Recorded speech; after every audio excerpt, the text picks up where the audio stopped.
Hello friends. दोस्तों, transient ischaemic attack मतलब mini stroke या जिसे हम छोटा स्ट्रोक भी कह सकते हैं। क्या होता है इसमें कि हमारा जो ब्रेन है ना, उसके किसी एक पार्ट की ब्लड सप्लाई कुछ टाइम के लिए रुक जाती है। अब इससे क्या होगा कि जब ब्लड सप्लाई ही रुक जाएगी ब्रेन के किसी एक पर्टिकुलर पार्ट की, तो जो ब्रेन का वो पर्टिकुलर पार्ट है वो ठीक से काम नहीं कर पाएगा। ये तो आप समझ ही रहे होंगे, क्योंकि ब्लड में घुली हुई ऑक्सीजन होती है, ब्लड में घुले हुए न्यूट्रिएंट्स भी होते हैं जो कि हमारे ब्रेन के सारे टिश्यूज़ को चाहिए होते हैं, ब्रेन की सारी सेल्स को, कोशिकाओं को चाहिए होते हैं। ब्लड सप्लाई ठीक से नहीं आ पा रही है, इसका मतलब अब ब्रेन के टिश्यूज़ को ठीक से ऑक्सीजन नहीं मिल पा रही है, न्यूट्रिएंट्स नहीं मिल पा रहे हैं, तो ब्रेन का वो वाला पार्ट जो अफेक्ट हुआ है, वो बॉडी के जिन भी फंक्शंस को संचालित कर रहा था, गवर्न कर रहा था, वो सारी की सारी चीज़ें अब नेगेटिवली प्रभावित हो जाएंगी, मतलब नकारात्मक रूप से प्रभावित हो जाएंगी। अब इससे क्या होगा कि फिर ट्रांजिएंट इस्केमिक अटैक में सिम्टम्स आना स्टार्ट हो जाएंगे, मतलब कि लक्षण आना स्टार्ट हो जाएंगे, और इसके लक्षण स्ट्रोक के लक्षणों से बिल्कुल मिलते जुलते होते हैं। फ़र्क इस चीज़ का होता है ड्यूरेशन का, कि जो ट्रांजिएंट इस्केमिक अटैक है इसमें जो लक्षण हैं उनकी ड्यूरेशन कुछ मिनट से लेकर के 1 दिन तक हो सकती है। उसके बाद अपने आप ठीक हो जाते हैं, मतलब 1 दिन से अंदर अंदर ही सिम्टम्स जो हैं वो अपने आप पूरी तरह से ठीक हो जाएंगे। लेकिन स्ट्रोक में ऐसा नहीं होता है, स्ट्रोक में सिम्टम्स बने रहते हैं। ज़्यादातर देखा गया है कि जो ट्रांजिएंट इस्केमिक अटैक के सिम्टम्स हैं ना, वो लगभग 1 घंटे के अंदर अंदर ख़त्म हो जाते हैं। एवरेज हम देखें तो 4-5 मिनट से लेकर के 15 मिनट तक सिम्टम्स रहते हैं। लेकिन हाँ, 1 दिन की ड्यूरेशन तक, मतलब 24 घंटे तक रह सकते हैं। टीआईए को वैसे डिवाइड भी किया जा सकता है ड्यूरेशन के हिसाब से 2 पर्टिकुलर पार्ट्स में। एक तो हो गया शॉर्ट ड्यूरेशन टीआईए, अगर सिम्टम्स 1 घंटे से कम के दौरान ही थे और उसमें अपने आप ठीक हो गए 1 घंटे के अंदर अंदर ही। दूसरा हो गया लॉन्ग ड्यूरेशन टीआईए, जिसमें कि जो सिम्टम्स की अवधि है वो 1 घंटे से ज़्यादा रही। फिर से एक बार रिपीट कर रहा हूँ कि 24 घंटे की ड्यूरेशन के अंदर अंदर सिम्टम्स टीआईए के पूरी तरह ख़त्म हो जाएंगे। इस वीडियो में मैं आपके साथ बात करूँगा कि टीआईए के सिम्टम्स या लक्षण क्या क्या होते हैं और इसके कारण क्या हो सकते हैं। साथ साथ इस चीज़ के बारे में भी डिस्कस करूंगा कि इसके रिस्क फैक्टर्स क्या होते हैं, डॉक्टर्स किस तरह से टीआईए की डायग्नोसिस बनाते हैं, इसमें कौन कौन से टेस्ट करना इंपॉर्टेंट हो जाता है। साथ साथ इसके ट्रीटमेंट में, मतलब इसके मैनेजमेंट में किस किस तरह की पॉसिबिलिटीज़ हैं, और भी दोस्तों बहुत सारी साइंटिफिक बातें मैं आपके साथ करूँगा जो कि प्रॉपरली एविडेंस बेस्ड मेडिसिन के हिसाब से प्रमाणित हैं और आप जिस पर पूरी तरह से विश्वास कर सकते हैं।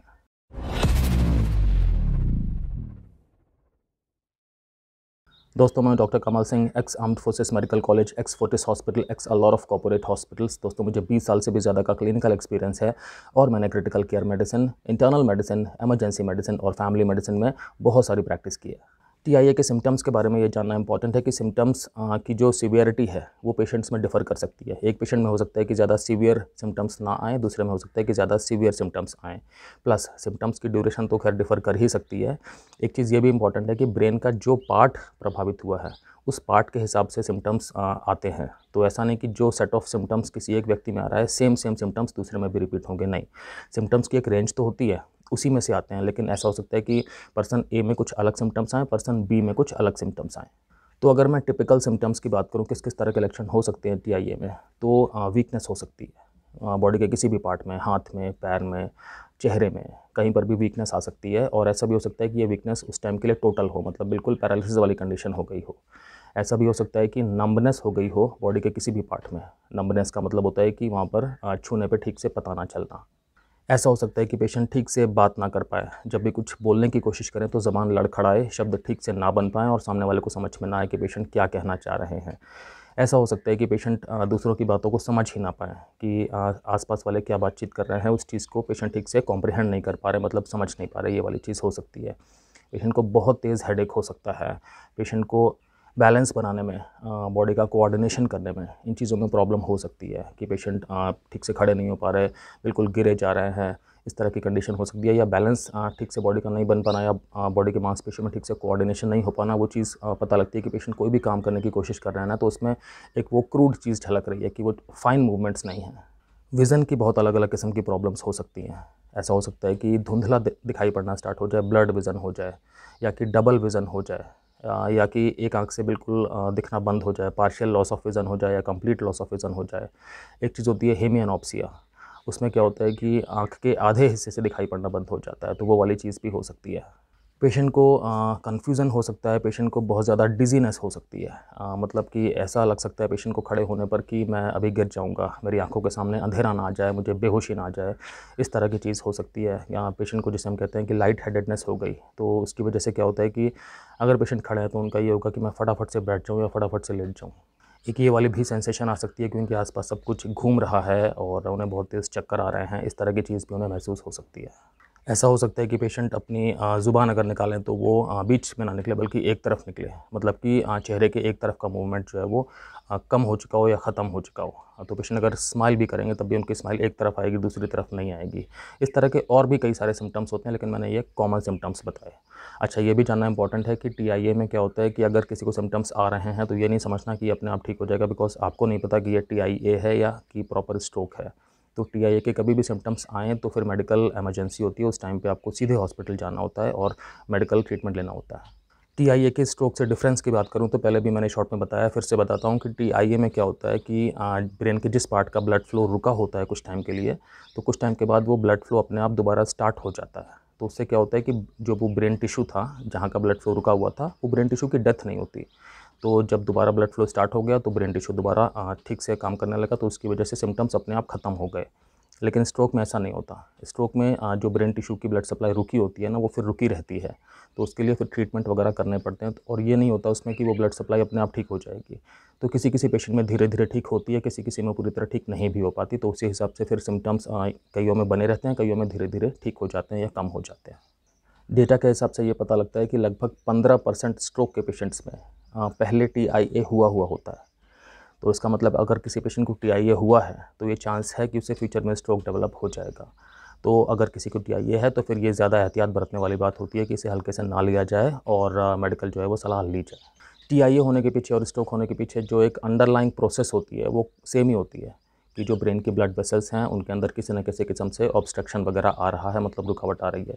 हो सकता है कि जो ब्रेन की ब्लड वेसल्स हैं उनके अंदर ज़्यादा कोलेस्ट्रॉल वगैरह डेवलप हो रहा हो, जिसे हम एथेरोस्क्लेरोसिस कहते हैं, उसकी वजह से रुकावट आ रही हो। ऐसा भी हो सकता है कि बॉडी के किसी भी हिस्से से कोई ब्लड क्लॉट अपनी जगह से निकल करके ट्रैवल करके ब्रेन की ब्लड वेसल में पहुंच जाए और वो ब्लड क्लॉट जो है वो खून की नली में रुक जाए, तो उसे एक तरह से ऑब्स्ट्रक्ट करते हैं। रिस्क फैक्टर की बात करूं तो जिन लोगों में हाई ब्लड प्रेशर होता है, मतलब अनकंट्रोल्ड हाइपरटेंशन है, उन्हें रिस्क ज़्यादा होता है TIA डेवलप होने का या स्ट्रोक डेवलप होने का। जिन लोगों में डायबिटीज़ है, जिनका मतलब शुगर मैनेजमेंट ठीक नहीं है बॉडी के अंदर, उनको भी रिस्क फैक्टर ज़्यादा होता है हमेशा। जो लोग स्मोकिंग ज़्यादा करते हैं उन्हें भी रिस्क ज़्यादा होता है। जिन लोगों का अल्कोहल इंटेक है ठीक-ठाक है, उनके अंदर भी रिस्क ज़्यादा होता है कि TIA डेवलप हो जाएगा। जिन लोगों की लाइफ़स्टाइल ऐसी है कि वो फिज़िकली ज़्यादा एक्टिव नहीं रहते हैं, मोस्टली एक ही जगह पर रहते हैं, मतलब फिज़िकल इनएक्टिविटी है, उनको भी रिस्क ज़्यादा होता है। साथ-साथ जिन लोगों की ओबेसिटी है, मतलब जिनका बॉडी वेट जितना होना चाहिए उस रेंज से ज़्यादा है, उनको भी रिस्क ज़्यादा होता है। ये जानना इंपॉर्टेंट है कि जिनकी एज लगभग 55 साल से ज़्यादा है, 55 ईयर से ज़्यादा है, उनमें भी रिस्क फैक्टर ज़्यादा होता है TIA डेवलप होने का। मेल जेंडर में, मतलब कि पुरुषों में चांसेस ज़्यादा होते हैं फीमेल्स के बजाय इस चीज़ के डेवलप होने के। और जिन लोगों में फैमिली हिस्ट्री है स्ट्रोक की या TIA की, उन लोगों में भी चांसेस ज़्यादा होते हैं कि TIA डेवलप हो सकता है। एक कंडीशन होती है एट्रियल फिब्रिलेशन, जिनको ये वाली कंडीशन है उनमें भी चांसेस ज़्यादा होते हैं TIA डेवलप होने के। एट्रियल फिब्रिलेशन में क्या होता है, हमारा जो हार्ट होता है ना, उसके 2 पार्ट होते हैं, ऊपर का पार्ट और नीचे का पार्ट। तो जो ऊपर का पार्ट होता है उसे एट्रिया कहते हैं। अब ऊपर के पार्ट में 2 चैम्बर्स होते हैं, लेफ्ट एट्रियम और राइट एट्रियम, और नीचे के पार्ट को वेंट्रिकल्स कहते हैं, लेफ्ट वेंट्रिकल और राइट वेंट्रिकल। तो जब कभी ऐसा होता है कि जो ऊपर के पार्ट है, मतलब लेफ़्ट एट्रियम और राइट एट्रियम, इनकी जो बीटिंग का पैटर्न है ना, वो नीचे वाले पार्ट से हट जाता है सिंक्रोनाइजेशन में। मतलब कि अब ऊपर वाला पार्ट जो है वो अपने हिसाब से अलग बीट कर रहा है, जल्दी-जल्दी कर रहा है, इर्रेगुलर कर रहा है, और उसका अब रिदम नहीं है, उसका कोऑर्डिनेशन नहीं है नीचे वाले पार्ट के साथ, जिसे हम वेंट्रिकल्स कह रहे थे। इस कंडीशन को एट्रियल फिब्रिलेशन कहेंगे, और इस कंडीशन में चांसेस होते हैं कि पेशेंट को TIA या स्ट्रोक डेवलप हो जाएगा। कई सारे किस्म की हार्ट प्रॉब्लम्स में भी चांसेस ज़्यादा हो जाते हैं TIA डेवलप होने के। किस किस तरह की हार्ट प्रॉब्लम्स वैसे होती हैं, कई बार क्या होता है पेशेंट के हार्ट के अंदर जो वॉल्व्स होते हैं उनमें कुछ डिफेक्ट है, तब चांसेस बढ़ जाएंगे। कई बार पेशेंट का जो हार्ट है उसके अंदर कुछ एक स्ट्रक्चर की प्रॉब्लम है, मतलब कि स्ट्रक्चर जैसा होना चाहिए, एनाटॉमी जैसी होनी चाहिए वैसे नहीं है, कुछ डिफरेंट है, तब भी उनमें चांसेस हो जाएंगे। कई बार क्या होता है कि जो पेशेंट के हार्ट के अंदर की मसल होती है, मायोकार्डियम जिसे हम कहते हैं, कई बार उसके अंदर भी इन्फ्लेमेशन आ जाता है, मतलब सूजन आ जाती है। ये भी अपने आप में एक रिस्क फैक्टर होता है कि पेशेंट को TIA या स्ट्रोक डेवलप हो सकता है। एक कंडीशन होती है जिसे हम कहते हैं पेरिफेरल आर्टरी डिसीज़। इसमें क्या होता है कि जो हमारी बॉडी में हाथ या पैर वगैरह हैं, यहाँ पर जो आर्टरीज़ होती हैं, मतलब कि जो खून की नलियाँ हैं जो कि साफ़ ब्लड को लेके जा रही हैं सप्लाई करने के लिए इन सारे एरियाज़ में, कई बार उनके अंदर ब्लॉक होता है। उनके अंदर कोलेस्ट्रॉल के प्लैक्स होते हैं, जिसे हम एथेरोस्क्लेरोटिक प्लैक भी कहते हैं। वो प्लैक्स की वजह से ये जो आर्टरीज़ हैं ये अंदर से बंद हो जाती हैं। इस कंडीशन को हम कहते हैं पेरिफेरल आर्टरी डिसीज़। तो जिन लोगों में ये वाली कंडीशन होती है उनके अंदर भी रिस्क फैक्टर ज़्यादा होता है कि टीआईए या स्ट्रोक डेवलप हो सकता है, क्योंकि बॉडी के अंदर ना प्रोसेस वो करीब सेम होती है। अगर किसी एक जगह पर एथेरोस्क्लेरोटिक प्लैक बन रहा है, मतलब कोलेस्ट्रॉल वाले प्लैक्स बन रहे हैं और खून की नलियों को ऑब्स्ट्रक्ट कर रहे हैं, मतलब अंदर से रोक रहे हैं, तो ये चीज़ फिर बॉडी के अंदर किसी भी पार्ट में हो सकती है। अगर हाथ पैरों में हो रही है तो ब्रेन में भी हो सकती है, हार्ट में भी हो सकती है। और क्या होता है, कई तरह की जेनेटिक कंडीशंस होती हैं जिनकी वजह से टीआईए होने का चांस बढ़ जाता है। तो कुछ एक जेनेटिक कंडीशंस ऐसी होती हैं जिनकी वजह से टीआईए होने का रिस्क बढ़ जाता है। कुछ एक जेनेटिक कंडीशंस ऐसी होती हैं जिसकी वजह से कि उन रिस्क फैक्टर्स के होने की चांस बढ़ जाते हैं, जिन रिस्क फैक्टर्स की वजह से टीआईए डेवलप हो सकता है। कुछ एक जेनेटिक कंडीशंस ऐसी भी होती हैं कि जिनमें स्ट्रोक या टीआईए एक तरह से कॉम्प्लिकेशन की तरह से दिखाई पड़ता है, जैसे कि सिकल सेल एनीमिया। और कुछ एक जेनेटिक डिसऑर्डर्स ऐसे भी होते हैं कि जिनके होने की वजह से ही टीआईए डेवलप हो जाता है या स्ट्रोक डेवलप हो जाता है, मतलब कि ये चीज़ें डेवलप होने ही होती हैं। अब बात आती है डायग्नोसिस की। तो जब डॉक्टर्स के पास जाएंगे तो डॉक्टर्स पूरी मेडिकल हिस्ट्री लेते हैं। मेडिकल हिस्ट्री में कई सारी चीज़ें आती हैं। सबसे पहले सिम्टम्स को समझते हैं कि सिम्टम्स का नेचर कैसा है, सिम्टम्स हैं किस किस तरह के, क्या वो एक पर्टिकुलर एरिया से संबंधित सिम्टम्स ही हैं या कि सिम्टम्स जनरलाइज्ड बॉडी के हिसाब से हैं, मतलब कि फोकल है या नॉन फोकल है। सिम्टम्स कब पैदा हुए, सिम्टम्स किस तरह से पैदा हुए, धीरे धीरे पैदा हुए या अचानक से पैदा हो गए, और क्या ये सिम्टम्स पहले भी कभी रह चुके हैं, पहले भी कभी हुए हैं, इस इंटेंसिटी से या इससे कम इंटेंसिटी से। ये सारी की सारी बातें समझी जाती हैं, पेशेंट की फैमिली हिस्ट्री समझी जाती है। तो जब मेडिकल हिस्ट्री ली जाती है ठीक से, तो उससे ये समझ में आता है कि हाँ, पेशेंट को क्या क्या कंडीशन हो सकती है। फिर क्या होता है, पेशेंट का एक साथ साथ में जनरल फिजिकल एग्जामिनेशन भी किया जाता है। पेशेंट के सारे वाइटल पैरामीटर्स देखे जाते हैं, पेशेंट का ब्लड प्रेशर कैसा है, पेशेंट की पल्स कैसी है, पेशेंट का ऑक्सीजन सैचुरेशन कैसा है, पेशेंट का एक पूरा ठीक से हार्ट का एग्जामिनेशन किया जाता है, पेशेंट का पूरा न्यूरोलॉजिकल एग्जामिनेशन किया जाता है। मतलब कि न्यूरोलॉजिकल एग्जामिनेशन का मतलब हो गया कि पेशेंट का ब्रेन किस तरह से काम कर रहा है, क्या पेशेंट का ब्रेन पूरी तरह से ठीक काम कर रहा है, ये चीज़ पता करने के लिए क्लिनिकल एग्जामिनेशन किया जाता है। और इससे भी क्लूज़ लगते हैं ठीक ठाक से कि क्या ब्रेन बिल्कुल परफेक्ट काम कर रहा है या ब्रेन के काम करने के तरीके में कुछ प्रॉब्लम आई हुई है। टीआईए के वर्कअप में ब्रेन की इमेजिंग भी करनी जो है वो इंपॉर्टेंट होती है। तो नॉर्मली 24 घंटे के अंदर अंदर ही ब्रेन की इमेजिंग की जाती है। एमआरआई ब्रेन किया जाता है, और अगर एमआरआई ब्रेन नहीं किया जा सकता किसी कारण से तो फिर सीटी स्कैन ब्रेन का किया जाता है। ये भी जानना इंपॉर्टेंट है कि ब्रेन को जो भी ब्लड वेसल्स सप्लाई करती हैं उन्हें भी ठीक से इमेजिंग स्टडीज़ में देखा जाता है कि क्या कंडीशन है। फॉर एग्जांपल कैरोटिड अल्ट्रासाउंड करके देखा जाता है, या सीटी एंजियोग्राम किया जा सकता है, या एमआरआई एंजियोग्राम किया जा सकता है। और हार्ट की टेस्टिंग करके भी देखना इंपॉर्टेंट होता है कि भाई हार्ट के अंदर रिदम वगैरह क्या चल रही है, एट्रियल फिब्रिलेशन तो नहीं है, या हार्ट में और किसी किस्म की रिदम प्रॉब्लम तो नहीं है। तो हार्ट का ईसीजी करना तो इंपॉर्टेंट होता ही है। कई सारे केसेस में होल्टर मॉनिटरिंग भी की जाती है। होल्टर से हार्ट के अंदर जो रिदम चल रही होती है वो ठीक से पता लगती है। और साथ साथ दोस्तों इको भी हार्ट का करके देखा जाता है, ताकि ये पता लगे कि कोई क्लॉट वगैरह तो नहीं है, कोई ऐसी वॉल वाली प्रॉब्लम तो नहीं है। तो हार्ट के इको से इस तरह की चीज़ें पता लगती हैं। पेशेंट्स में ब्लड टेस्ट करके भी देखे जाते हैं, क्योंकि क्या होता है ना, कई सारी कंडीशंस ऐसी भी होती हैं कि जिसमें सिम्टम्स तो लगेंगे कि टीआईए की तरह या स्ट्रोक की तरह हैं, लेकिन एक्चुअली ब्रेन का कोई डायरेक्ट इन्वॉल्वमेंट इस तरह से नहीं होता। तो ब्लड टेस्ट में कई बार इस तरह की चीज़ें जो है वो पता लग जाती हैं। तो किस किस तरह के ब्लड टेस्ट इसमें करके देखे जा सकते हैं। सीबीसी करके देखा जा सकता है, जो कंप्लीट ब्लड काउंट है। कोआगुलेशन प्रोफाइल करके देखा जा सकता है कि जो पेशेंट के ब्लड के अंदर सारे के सारे कोआगुलेशन वाले एलिमेंट्स हैं वो ठीक से अपना काम कर रहे हैं कि नहीं कर रहे हैं। जो पेशेंट के इलेक्ट्रोलाइट्स हैं उनका लेवल देखा जा सकता है। जो पेशेंट का ब्लड शुगर है वो देखा जा सकता है। पेशेंट्स के अंदर कोलेस्ट्रॉल का क्या लेवल चल रहा है वो चीज़ देखी जा सकती है। तो ब्लड टेस्ट करना भी इंपॉर्टेंट होता है इसमें। एक चीज़ ये आती है कि पेशेंट को एडमिट कब करना है। तो अगर टीआई के सिम्टम्स एक हफ्ते से कम ड्यूरेशन के ही हैं, मतलब कि अभी एक हफ्ते के अंदर अंदर ही टीआई का सिम्टम पहली बार हुआ है, तो उसमें फिर कुछ एक गाइडलाइंस हैं कि पेशेंट को एडमिट कब करना होता है। तो अगर पेशेंट के जो सिम्टम्स हैं वो 1 घंटे से ज़्यादा ड्यूरेशन के लिए हैं, तो ये अपने आप में एक चीज़ बनती है कि पेशेंट को एडमिट करना चाहिए, एडमिट करके उसका पूरा मैनेजमेंट करना चाहिए।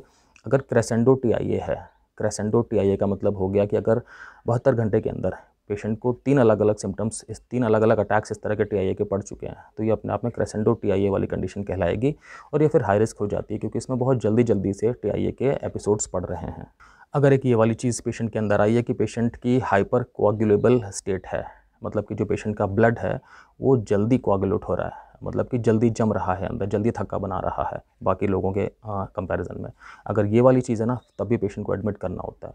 अगर पेशेंट के अंदर कोई कार्डियक सोर्स है एम्बोलस का, मैं आपको बताता हूँ, मतलब कि अगर पेशेंट के हार्ट में कुछ एक इस तरह की चेंज हुआ है, कोई एक इस तरह की चीज़ डेवलप हुई है कि जिसकी वजह से एक जो ब्लड का क्लॉट है वो बॉडी के अलग किसी एरिया में जा कर के फंस रहा है। अगर कोई ऐसी चीज़ भी आई है इमेजिंग टेस्ट में या बाकी टेस्ट में, तो उसका भी एक होता है कि पेशेंट को एडमिट करना है, एडमिट करके पेशेंट का इलाज करना है। और अगर पेशेंट की जो इंटरनल कैरोटिड आर्टरी है, अगर उसके अंदर 50% से ज़्यादा स्टेनोसिस आया है, स्टेनोसिस का मतलब कि ब्लॉक आया है, तो जो हमारी कैरोटिड आर्टरी होती है उसमें अगर 50% से ज़्यादा रुकावट आई है और उसकी वजह से सिम्टम्स हो रहे हैं, तब भी एक इंडिकेशन होता है कि पेशेंट को एडमिट करके TIA का पूरा मैनेजमेंट करना है।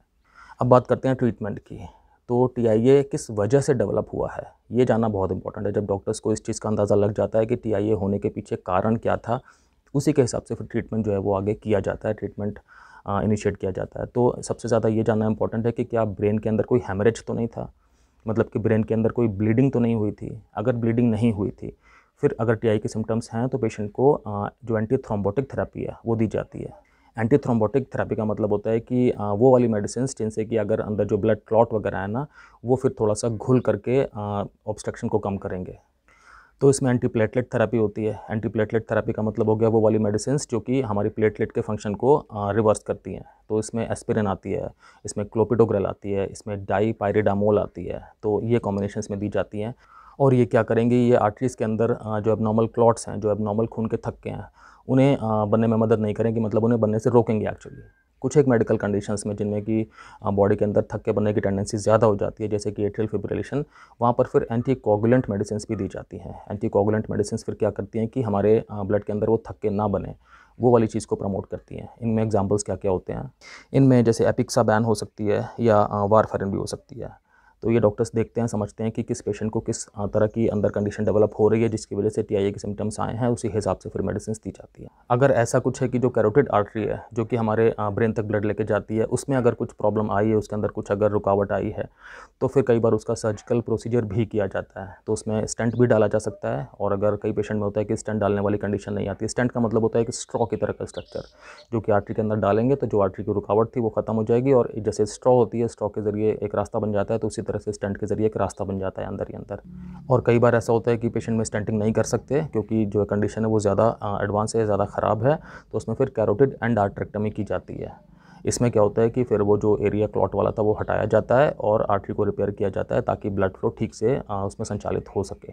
अगर पेशेंट को एट्रियल फिब्रिलेशन है तो फिर उसके हिसाब से पेशेंट को सारी की सारी प्रिकॉशन बताई जाती हैं। और अगर पेशेंट को कोई भी अंदर जो भी कंडीशन है जिसकी वजह से TIA डेवलप हुआ है, उस कंडीशन को पूरी तरह से ठीक करने के लिए स्टेप्स लिए जाते हैं। अगर पेशेंट को बहुत ज़्यादा ब्लड प्रेशर रहता है तो फिर ब्लड प्रेशर कम करने की दवाएं दी जाएंगी। पेशेंट को अगर डायबिटीज़ बहुत ज़्यादा है जिसकी वजह से TIA डेवलप हुआ है तो फिर डायबिटीज़ का मैनेजमेंट और ज़्यादा अच्छा स्ट्रिक्ट किया जाएगा। हाँ, TIA में दोस्तों लाइफस्टाइल के मॉडिफिकेशंस भी बहुत इंपॉर्टेंट होते हैं। तो ये इंपॉर्टेंट है कि अगर आपकी मेडिकल कंडीशन आपको अलाउ करती है, अगर आपको डॉक्टर्स ने मना नहीं किया हुआ, तो आप अपनी फ़िज़िकल एक्टिविटी को बिल्कुल भी कम ना करें, मतलब फ़िज़िकल इनएक्टिविटी वाली कंडीशन में ना रहें। अगर आपके अंदर कोलेस्ट्रॉल ज़्यादा है तो फिर डॉक्टर्स आपको कोलेस्ट्रॉल कम करने की, कोलेस्ट्रॉल को कंट्रोल में रखने की मेडिसिन्स देंगे। तो अगर आपको स्ट्रेस बहुत ज़्यादा रहती है तो फिर डॉक्टर्स आपको स्ट्रेस फ्री रहने की सलाह भी देंगे और अपनी तरफ से जो भी हेल्प करनी है, आपको जो भी निर्देश देने हैं वो देंगे। तो लाइफ़स्टाइल भी इसमें बहुत इंपॉर्टेंट रोल अदा करती है। ये तो जानना इंपॉर्टेंट है कि अगर कोई पेशेंट स्मोकिंग कर रहे हैं या कोई पेशेंट अल्कोहल का सेवन कर रहे हैं तो ये सारी की सारी चीज़ें फिर बिल्कुल ख़त्म करनी होती हैं, क्योंकि ये अपने आप में बहुत स्ट्रॉन्ग रिस्क फैक्टर्स होते हैं TIA के। आपकी अगर बॉडी का वेट बहुत ज़्यादा है तो फिर आपको वो ऑप्टिमाइज़ करना होगा। आपको वो जो नॉर्मल रेंज होती है BMI की, मतलब जो 25 BMI है उससे कम होता है, वहाँ पे आपको आना पड़ेगा ताकि आपका रिस्क फैक्टर जो है वो कम हो सके। ठीक है फ्रेंड्स, तो आप समझ पाए होंगे कि TIA आखिर क्यों डेवलप होता है, इसमें क्या होता है और इसके अंदर की प्रोसेस क्या होती है। और हाँ, TIA को कभी भी हल्के से तो बिल्कुल नहीं लेना है, क्योंकि TIA 15% जो स्ट्रोक के पेशेंट्स होते हैं उनमें TIA पहले डेवलप हुआ होता है। तो अगर TIA किसी पेशेंट को फ्रेश डेवलप हुआ है तो ये मान के चलिए कि चांसेस बहुत ज़्यादा हैं कि कुछ दिनों से लेकर कुछ हफ्तों के अंदर कुछ एक बड़ा इवेंट हो सकता है, मतलब कुछ एक अनफॉर्चुनेट इवेंट हो सकता है, स्ट्रोक डेवलप हो सकता है, या कुछ एक कार्डियोवैस्कुलर, मतलब कि हार्ट की या हमारी खून की नलियों वाली प्रॉब्लम पैदा हो सकती है और वो चीज़ सीरियस भी हो सकती है। ये बिल्कुल ना समझे कि वो चीज़ हल्की फुल्की ही होगी और अपने आप ठीक हो जाएगी। तो अगर उस रिस्क प्रोफाइल की कैटेगरी में आप आते हैं, अगर आपकी एज इतनी है या अगर जो भी मैंने आपको फैक्टर्स बताए हैं रिस्क वाले, अगर इनमें से कोई भी चीज़ आपकी लाइफ में फिट बैठती है तो फिर थोड़ा सा ध्यान रखें अपनी लाइफ स्टाइल का। और अगर कभी भी कुछ इस तरह के सिम्टम्स आते हैं तो डॉक्टर से तुरंत मिलें, इमरजेंसी में मिलें।